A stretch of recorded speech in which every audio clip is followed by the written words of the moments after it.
আর চিংড়ি দিয়ে তরকারি করবো। ওলকপি আর আলু কেটে নিয়েছি, এই চিংড়ি ভাজাটা রয়েছে। আর তেলের উপরে আমি জিরে ফোড়ন দিলাম, তেলটা গরম হয়ে গেছে, জিরে ফোড়ন দিলাম। জিরে দিয়ে এবার তার উপরে আমি পেঁয়াজ দিয়ে দেবো।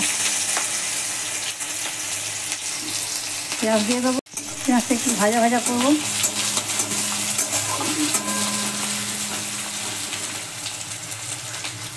করে আমি ওলকপি আর আলুগুলো দিয়ে দেবো।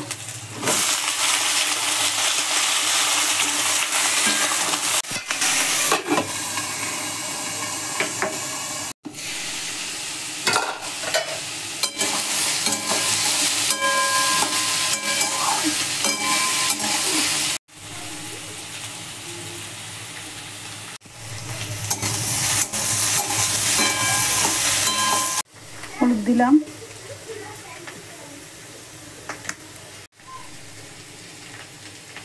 লঙ্কা গুঁড়ো দিলাম, জিরে গুঁড়ো দিলাম,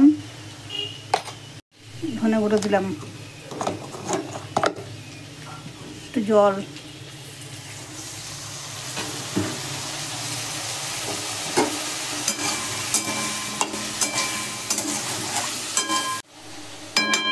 লবণ দেব,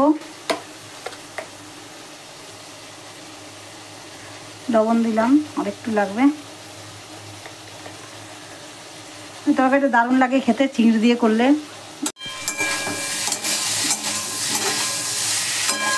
কষানো হয়ে গেছে, টমেটো দিয়ে দেবো।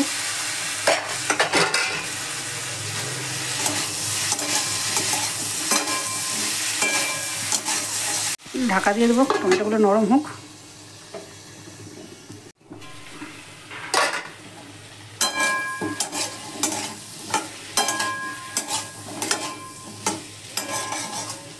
চিনি দিলাম,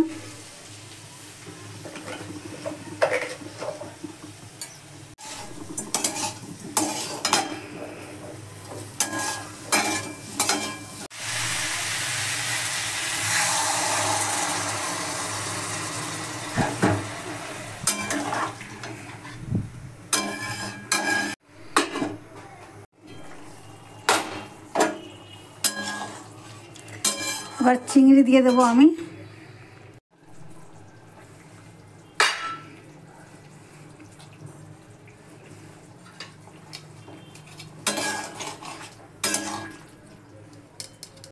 চিংড়ি দিয়ে দিয়েছি, এই জলটা শুকোলে তারপর নামাবো।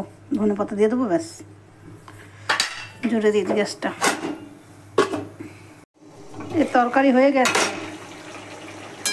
ফুলকপি আলুর তরকারি চিংড়ি দিয়ে হয়ে গেছে। একটু রসটা মরবে, তারপর নামিয়ে নেব। তরকারি হয়ে গেছে একদম। এবার আমি ধনিয়া পাতাগুলো দিয়ে দেবো। এই তরকারিটা দারুণ লাগে খেতে, দারুণ দারুণ, কোনো জবাব নেই, এত ভালো লাগে তরকারি। তরকারি খাওয়ার জন্য রেডি হয়ে গেছে, এবার তরকারিটাকে নামিয়ে নেব। আর আমার ভিডিও দেখে আমাকে লাইক, কমেন্ট আর সাবস্ক্রাইব করো সবাই প্লিজ। আমি নতুন, আমার পাশে থেকো। তোমরা আমার পাশে থাকলে আমিও সবার পাশে থাকবো। আর এই প্ল্যাটফর্মে সবাইকে দরকার লাগে। এই প্ল্যাটফর্মে একা একা তো কেউ এগিয়ে যেতে পারে না, তাই আমার পাশে তুমি থাকলে তোমার পাশে আমি থাকবো, কথা দিলাম। আর টাটা।